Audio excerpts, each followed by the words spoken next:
Construction Champions, it's your host, Ron Nussbaum, and we're here for another episode of Construction Champions Podcast, where we're burning down the damn house and rebuilding it twice a week. That's right. Mondays and Thursdays, we are burning that bitch to the ground, and we are rebuilding it. I am super excited to have our guest with us here today. Me and David met a couple weeks ago and have hit it off. We've had multiple conversations since then.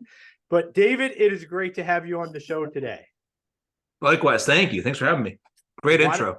Yeah, thank you. Thank you. It's been a work in progress. We just keep getting better and better at it. Or I feel like we keep getting better and better at it. And we keep getting more listeners. So I'm guessing, if you make it through the first 60 seconds of Ron on Construction Champions, like you're ready for the ride.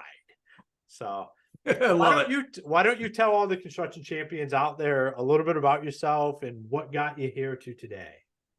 Yeah.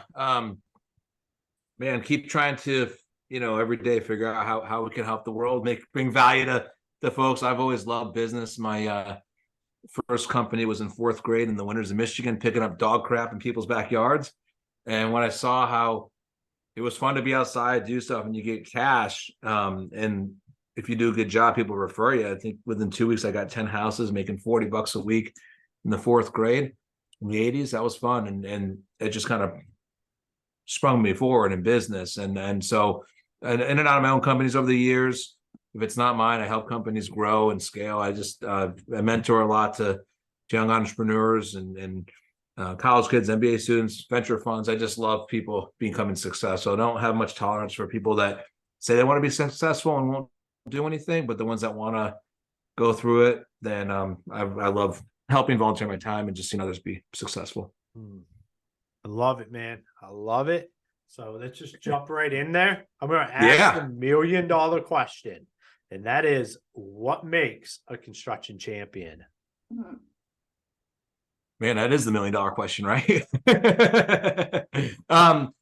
I think anything when there's a transaction, someone giving you money for a product or service, what makes you the champion in anything is the value you bring, right? And it's a very overused word, but if you're bringing value, so if you're building houses or rehabbing or something, and you're doing it better than anyone else, and you're doing it the way the customer wanted and on time and all that with as many little hiccups and headaches, I think that makes a champion 100%. We with what we do, we try to help them along the way a little bit, because it's all about communication. And I know that's what Builder Comms is really about is communications.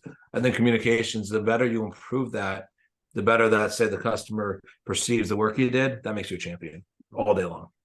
Yeah, I think champions definitely bring value, no matter what that looked like in the grand scheme of things.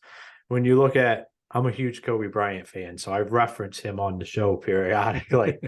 But you think, what value did Kobe Bryant not just bring to the Lakers, but to his teammates and vice versa? There is a value proposition, and it's different for everybody in every company. But that's a great point. So how do you think we can just add better value to our customers? Well, I think across the board, and I'd say certainly in the contractor space and things like that, I think 100%, I just said it a second ago, but communications, right? So whether it's from quickly answering a question, if it's getting that quote to them fast, if it's updating people on the project, then let me explain that for a second. What the worst thing in the world and is when someone says, yes, I want to work with you, right? Whatever it is, whether it's getting your roof repaired or buying a pizza, right? It doesn't matter. And then waiting for the completion.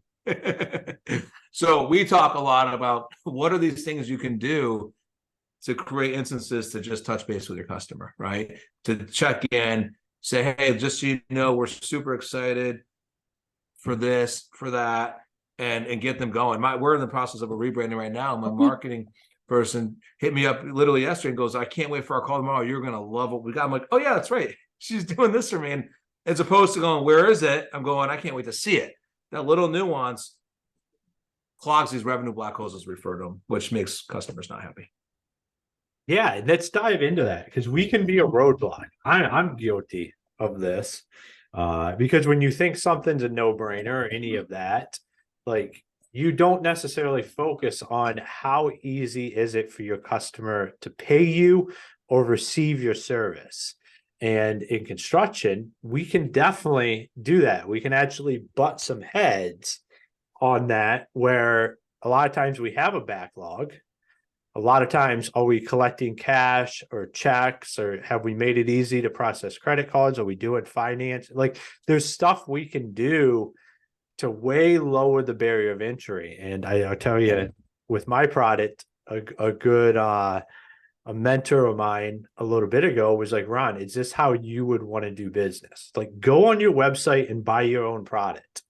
Is that the process you would want to go through? And I was like, no, probably not. Like I would just prefer to understand it, like watch a video and be able to put my credit card in and just purchase it. No, like that's what your customer wants to do. And I was like, that okay, so that starts to make sense. And how now, like now we're talking about this, and I looked back at my time in the construction world and was like, all right, so what did that process look like to get me from lead to sale to installation? Like what did that look like? And I'll tell you, when the success really started to happen is when we honed in on that and had an understanding on what you're talking about. Well, it's great points, and I'm gonna go backwards a little bit in your initial $1 million question. What makes a champion, right? And it's value, but if I can define that, because you just brought up made me think of this.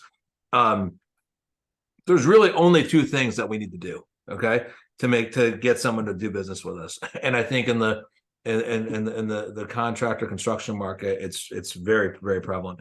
That is, provide certainty, right? Certainty you're gonna get it done at least the way they want it, hopefully better, right? And number two, the collapse of time, right? I don't want to wait a year. I want it done today. I want it done in 3 months. I want it done whenever. I don't want to. So when you provide certainty and you provide the collapse of time, that's when we stop getting away from price and other things. And so part of the certainty is that follow-up, right? Like not just like, post-transaction or post whatever. It's these little things you really, if you have a customer journey mapped out, it's where you put these pegs where I'm going to reach out to you and say, check out the progress, or check out this, or using your system. A great way is, hey, I know we're supposed to do this like in 2 weeks, but we're able to get it done a little quicker. Which shades of the shutters do you like best? And then going to the communications, it becomes organized through the SAYER platform. But the point is, what are these things that you can come back to consistently show certainty you're doing it, and that you're doing it quicker than anyone else can? And you know what I love about this entire conversation that we're having, and how you can tell that it's a high level conversation, is that I have my time. It took us roughly about 6 minutes of talking about value before the word price came up. And all too often in conversations, when guys start to talk about value and the value proposition stuff, the first thing that comes up is price. And I'm a firm believer that price, it's just kind of a thing that's there. You have to understand what you have to charge in order to be profitable and continue to be a thriving company for yourself, your employees, and your customers. You don't have to sell on that. And like we're talking value 6 minutes before we even bring up price. I love it. Totally. And price is irrelevant. You don't buy on price, you buy on emotions, you buy on confidence, you buy on certainty. Last time you justify it. Hey, I'm getting all this and it's only costing this, right? And I'll give you a couple examples. Pizza, right? Like $1 more a pie is a big deal, right? We're like, we got a guy in town who's a couple bucks more, and you can't even get into his place. It's packed. Why? Because he actually makes his own sausage. He makes his own sauce. He did and he's like, listen, if you're not willing to pay a couple bucks more, you're not my customer. And the thing is, I remember, 20 something years ago when I was selling payroll, I was working on this really big deal, and the guy all of a sudden just hit me. Oh, it's too expensive, and I was so mad. I looked in the eyes, I stare at him, and I go, "If you want cheap, tell me the number. I'm going to put on our letterhead. Go call all the competitors, and they'll even lower than that. If that's not good enough, bring back there, and I'll do it again for you. And then call me back when it fails." And he's like, "Well, how much is yours again?" I'm like, "Well, here," and I was just like angry, and I'll never forget. Here we are, 20-something years later, because price is irrelevant. It's the value. It's the value of what you're doing, and you got to deliver on the value. But if we can get people, I mean, look at any hospital, Memorial Sloan Kettering. If you were a patient that needed to go to Memorial Sloan Kettering for some crazy cancer surgery, you're not even going to ask them what the cost is. And so our job is, when we're in front of somebody, making them believe that they're that important, that we're going to treat them like we would somebody, say, Memorial Sloan Kettering, and do it better than everyone else, and not rip them off. But also, you got to get paid for being the best. Mm-hmm. Yeah, I spent my first job, or my first legit job, over the state extra W-2 job, was at 14 at a pizza shop. And I made some pizzas, and that pizza shop. So you just made me think of something. I have just been around price leaders my entire life. Like, everything I've done they were the price leader. They were the best in town, best in the state, franchised, and it was always a few bucks more pie. And that's just like, if somebody else would raise their prices, they would raise their prices to be more, because they felt that's the value. Yeah. It was a quality product. Their one brother came in, made everything from scratch every morning, and then we would make the pizzas. And like, it was literally, I still, when I go back to Ohio, would go get a pizza from them, because it's some of the best pizza I've ever had. But it didn't matter. In their mind, if somebody was willing to pay somebody else this amount, they should be willing to pay a little bit more to do business with them. And people are willing. That's the thing we have to remember. They are willing. I mean, even like, you got a leaky roof. Well, do I want the cheapest guy in town? Probably not. Right? I mean, but it's and I think that comes into, I was talking with someone last week. They do some sales selection. I was giving some tips, and we're talking about confidence. Though, if you do good work, so this whole conversation, we're talking about champions. Champions, you have to be the best, right? You gotta strive to being the best, and you got to provide. So if you're an expert, if you're really good at your craft, and you're confident in it, you really believe that there's customers gonna be better off by them contracting with you, you have a right to charge more, or charge what you think is fair. Or, as I remind people, if I'm working with you, I'm not working with somebody else. There's a premium for that. You get me. Mm-hmm. And in fact, I told somebody last week on a side project, as a friend, can you help them? I go, well, if I'm going to do this and help you, well, you get my brain and my team. And we're going to collapse time for you. I think what you're saying, like, if I'm having somebody work on my roof, I don't want the cheapest guy. But Right. for some reason, if we get so, having an inability to just accept that, because we think, like, if we lose that customer, everything is going to just fall apart. But chances are it's probably going to fall apart because of that customer, because that customer is not a fit for you. Yeah, well, and I think a couple of things. One is if you're in a super competitive market, and price does matter, you still got to have the value, right? So you can say, and you're getting all this, and it's only whatever. But if I'm going back to I'm thinking about the roofer using your system, right? We actually, earlier today, we had somebody that came over to look at something, and now he's going to come back another time because I trust him. I'm like, he's like, yeah, in like 6 months, I think you need to replace this. I'm like, well, let's do it next week. Like, I like you, But if I got a roofer and they're using your system, well, gosh, now I'm going to get notes. I'm going to get communications. I'm going to get visuals. I'm going to get all these cool things. The cheap guy probably can't, in my mind, afford that. Therefore, he doesn't have the quality workers, doesn't have the quality stuff. All that kind of goes into it of is it cheap, or are you going to get it done the right way? And I think that's so important. We don't need to be overly expensive, but if we start thinking in those realms,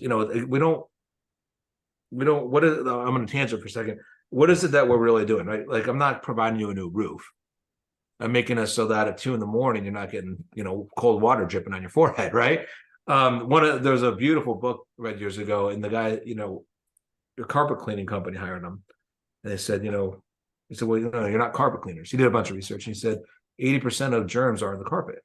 So you're actually, if you have kids, pets, elderly parents, you're actually providing like a germ-free home. It's a safety. So it's what are we actually doing? And if you believe you're the best and you're providing that quality of service, it shouldn't be hard. No, I mean, that's you're getting into selling with a purpose. Like that's Yep. what we should be doing. One thing that you did say that I think should be a practice that everybody should do is when you started going through the reasons why that other roofer probably can't do, like why he is cheaper, like that, but those are your pain points. That's what you can sell on. Like, this is why we made this investment into using this. We hire these guys. We use these products. All those questions that homeowners have, especially questions about possibly the competitor, push on that, because if you address that and the other people don't, and then they go back to them, they're going to be left running around. Like, that's something that we were always really, really good at. It's focusing on why we are better and just talking about that. Let me add to that too. Because you made a point, and I think this is really, really seldom like appreciated.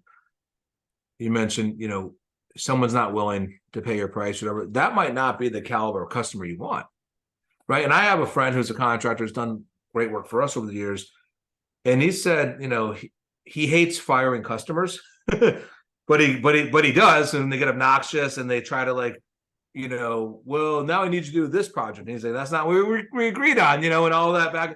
And he's like, so he actually, and he's not cheap, but he prices a certain way because he wants to weed out the problem. For him, well, he would consider to be the problem customers. And if you're providing value, you don't need problem customers, right? I mean, like the pizza guy down the street, right? He doesn't want the one that's going to complain on whatever, because, right. So it's something to keep in mind. But I really believe this. If you think you're really good at what you do, if you think you're going to fix a roof better than somebody, you're going to build a house better, remodel it, you're going to do something that people should use then you gotta strive on that and sell on that, right? I mean, that's why we get up in the morning. We don't get up to just do average work. We get up to do really good quality work, and that's got to reflect in how we personify it and explain it. I love it, man. I love it. I think you bring a lot to the table. You've been around. You understand all this stuff. So for all the listeners out there, if they wanted to find you, connect with you, learn more about what you do, where's the best places for them to do that? Well, my email is D Goldstein, DGOLDSTEIN at mysalesfusion.com. And then our website is mysalesfusion.com. So reach out, hit us up, and LinkedIn. Awesome, man. Well, thank you for being on the show today. Thank you. This was fun. Yeah, it was. It was a blast. So, all right, construction champions, another episode in the book. And I had this idea. So, we always look in the mirror, we do crazy shit. But how about this? Because we're talking about at the end, what is your ideal customer? What is your nightmare customer? What does that look like? Well, here's the thing. It is, let me look at when this is going to come out. So it's December 14th. It's the end of the year.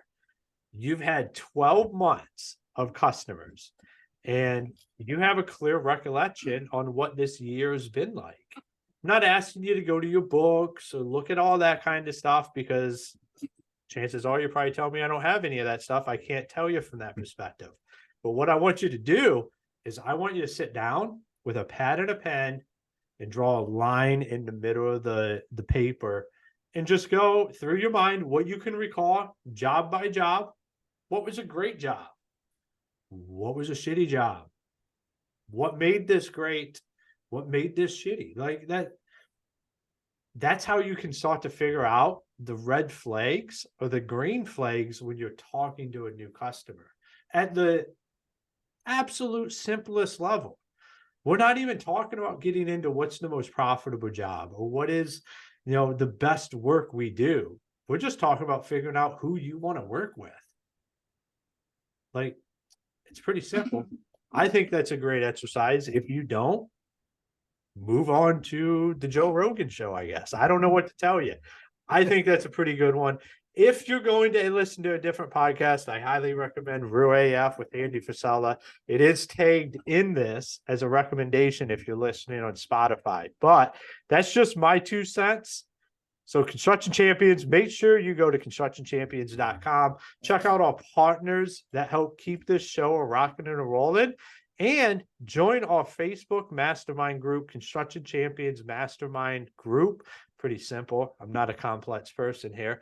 It's a free group that connects our guests, our listeners, everybody together so we can create champions together. It doesn't have to be a lonely journey out there.